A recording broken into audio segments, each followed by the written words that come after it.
14th, by the way. And then on the B file, $282 cash or surety. Warrants to issue on those. Deanna Joy Curley, 25B149832. Defendant failed to appear. This is a retail fraud case. Warrant to issue 3,000. 3,010%. Amy Diane Brown, 25B149845 A, B, and C on the A file, and issue a warrant, 3,010%. That's failure to appear for show cause on the B file. Welcome back to another jaw-dropping courtroom breakdown. Today, we dive into the intense case of Michael Crawford, who claims he was attacked by his own father during a violent altercation. But was it self-defense or something much more sinister? Stay tuned as we break down the shocking twists, key witness testimonies, and explosive courtroom moments. What really happened that night? Let's get into it.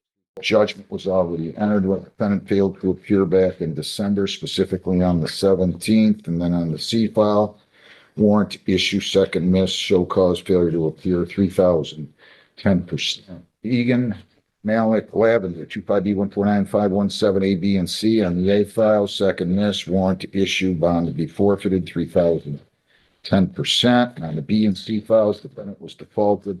He failed to appear back on December 17th. Minor Wilson Gentris, 25B150016 A and B on the A file. I'm going to go ahead and issue a warrant, 3,010%. On the B file, I'm going to go ahead and enter a judgment in favor of the plaintiff. Well, actually, the judgment was already entered back on December the 17th. People against. Mackenzie Lynn Goff, 25B148638A.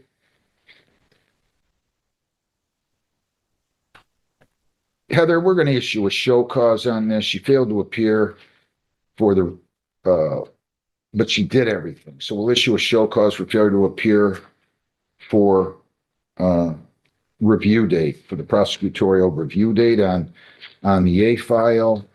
She failed to appear the 14th, so we're not going to issue a warrant. No warrant on that case, but we'll issue a show cause. Maybe it was an oversight. She'd done everything, and on file C,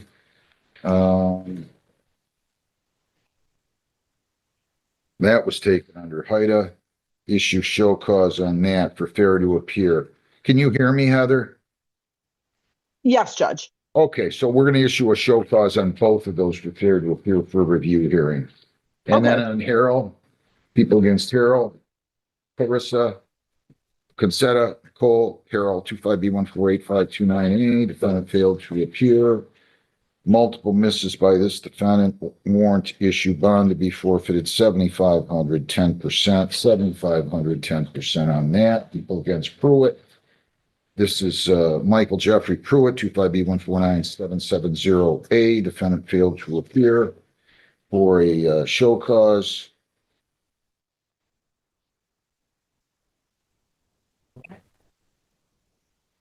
It was not a show cause. It was the first miss. Now let's pause here. Michael's testimony is nothing short of chilling. He describes a wrestling match with his father that escalated when his face was shoved into the couch, leaving him gasping for air. This moment raises so many questions. Was this a case of roughhousing gone wrong, or was there more to it? And what about the emotional toll on Michael's family? Could this have been prevented? Let me know your thoughts in the comments. Issue show cause on Mr. Pruitt, please. And then on the B file, same thing, issue show cause. And then on Secreto, Brandon Secreto, 25B149110, this defendant has not been showing up either. 5,000, 10% on him, multiple misses, warrant to issue bond to be forfeited, Jermaine Sean Hall Jr., 25G306346A, B, and C on the B file. We're going to go ahead and issue a warrant. Multiple misses, 5,000, 10% on him. On 346A, though, we're going to make it 195 cash or surety.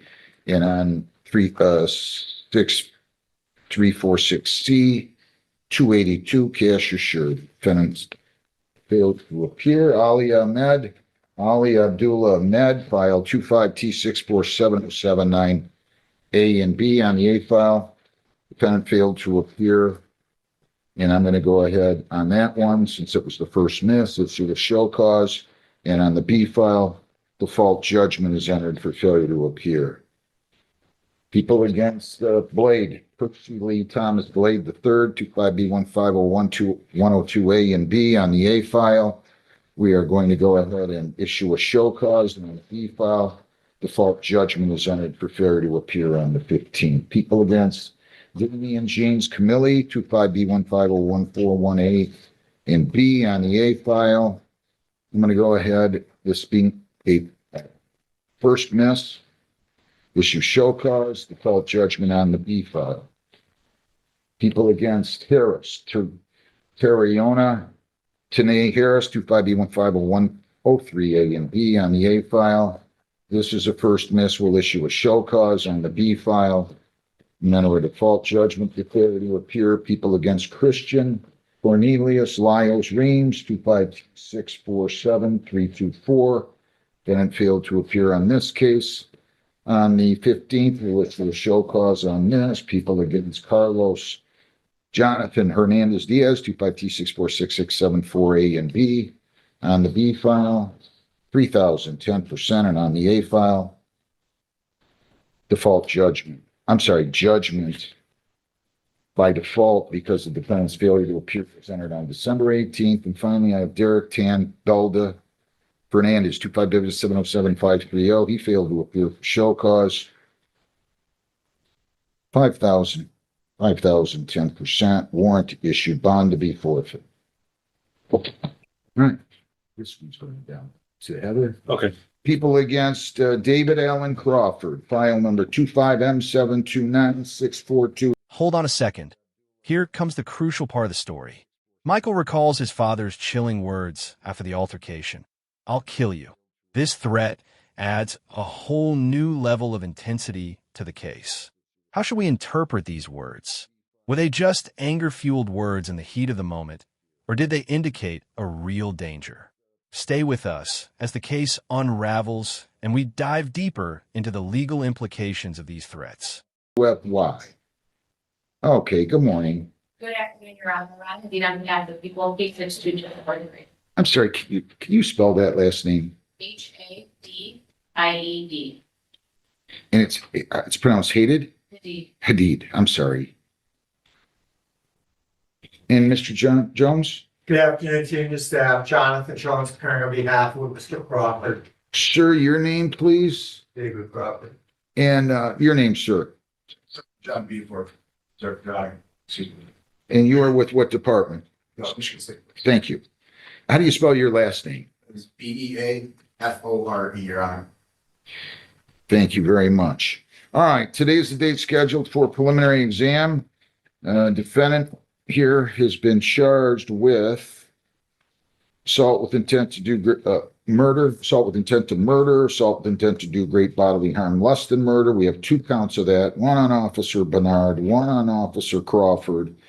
And then I have a FA case where the victim is named as Officer Bernard, and then possession of a dangerous weapon without lawful intent, assault, resist, and obstruct an officer, and a second count of assault, resist, and obstruct an officer. The first of those set forth in count 6 lists Officer Bernard, count 7 lists Officer Cornmere. Any preliminary matters, Ms. Hadid? Was great. I found the difference outside in the hallway. I don't think there's anyone else in the courtroom that would be testifying today. And I would ask for the exception for the officer. All right, all witnesses with the exception of the officer in charge and the defendant who are going to testify either today or at the time of trial have to leave the courtroom, okay? Are all of your witnesses out? Yes. Chair, if I may, the gentlemen behind me are not testifying, they're here. So what do we make of this case? Michael's account of being trapped in a headlock, unable to breathe, while his father threatens to kill him, sets the stage for what could be a major turning point in the courtroom. The defense claims no intent to harm, but what will the judge decide? If you found this case as shocking as we did, make sure to hit that like button, share your thoughts in the comments, and don't forget to subscribe for more jaw-dropping courtroom breakdowns.